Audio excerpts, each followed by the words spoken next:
Hello guys, ನಮ್ಮ WPL ಅಲ್ಲಿ ನಮ್ಮ RCB ತಂಡ ನಿನ್ನೆ DC ವಿರುದ್ಧ ಗೆಲ್ಲಲೇಬೇಕಾದ ಪಂದ್ಯ ಸೋತು ಅಂದರೆ 1 ಸೋತ್ವಿ. ಹೀಗಾಗಿ ನಮ್ಮ RCB ತಂಡ ಈಗ ಡೆಲ್ಲಿ ವಿರುದ್ಧ ಸೋತ ಬಳಿಕ WPL ಪ್ಲೇ ಆಫ್ ಲೆಕ್ಕಾಚಾರ ಯಾವ ರೀತಿಯಾಗಿದೆ ಅಂತ ನಾನು ಪ್ರತಿಯೊಂದು ಮಾಹಿತಿಯನ್ನು ಈ ಒಂದು ವಿಡಿಯೋದಲ್ಲಿ ಹೇಳ್ಕೊಡ್ತಾ ಬರ್ತೀನಿ. ಅದಕ್ಕಿಂತ ಮುಂಚೆ ನೀವೇನಾದರೂ ಇನ್ನೂ ನಮ್ಮ ಚಾನಲ್ಗೆ ಸಬ್ಸ್ಕ್ರೈಬ್ ಆಗಿಲ್ಲ ಅಂತಂದರೆ ಈ ಕೂಡ ಸಬ್ಸ್ಕ್ರೈಬ್ ಆಗಿ. ಹಾಗೆ ನೀವು ಈ ಬಾರಿ WPL ಸೀಸನ್ 2ನಲ್ಲಿ ನಮ್ಮ RCB ಪ್ಲೇ ಆಫ್ ಹೋಗುತ್ತೋ ಇಲ್ಲವೋ ಎಂಬ ನಿಮ್ಮ ಅನಿಸಿಕೆಯನ್ನು ತಪ್ಪದ ಕಮೆಂಟ್ ಬಾಕ್ಸಲ್ಲಿ ತಿಳಿಸಿಕೊಡ. ನಮ್ಮ RCB ತಂಡಕ್ಕೆ ಉಳಿದಿರೋದು ಕೇವಲ ಒಂದು ಪಂದ್ಯ ಮಾತ್ರ.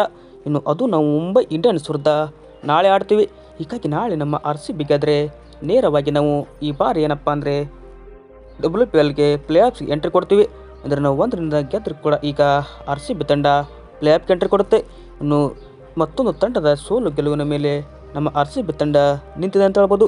ಒಂದು ವೇಳೆ ನಮ್ಮ RCB ತಂಡ ನಾಳೆ ಸೋತು ಈಗ ಇಂದು UPRS ಗುಜರಾತ್ ವಿರುದ್ಧ ಗೆದ್ದರೆ ನೇರವಾಗಿ UPRS ಕ್ವಾಲಿಫೈ ಆಗುತ್ತೆ. ನಮ್ಮ RCB ತಂಡ ಈ ಬಾರಿ ಹೊರ ಹೋಗಬೇಕಾಗುತ್ತೆ.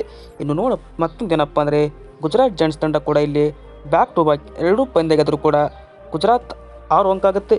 ಹೀಗಾಗಿ ಗುಜರಾತ್ ಬರೋದು ಸ್ವಲ್ಪ ಡೌಟ್ ಅಂತ ಹೇಳ್ಬೋದು. ಅಂದರೆ ನಮ್ಮ RCB ಇಲ್ಲಿ UPRS ತಂಡದ ಸೋಲು ಗೆಲುವಿನ ಮೇಲೆ ನಿಂತಿದೆ. ಒಂದು ವೇಳೆ ಇವತ್ತು UPRS ತಂಡ ಸೋತು ನಾಳೆ ನಮ್ಮ RCB ತಂಡ ಮುಂಬೈ ವಿರುದ್ಧ ಗೆದ್ದರೆ ನೇರವಾಗಿ RCB ಕ್ವಾಲಿಫೈ ಆಗುತ್ತೆ.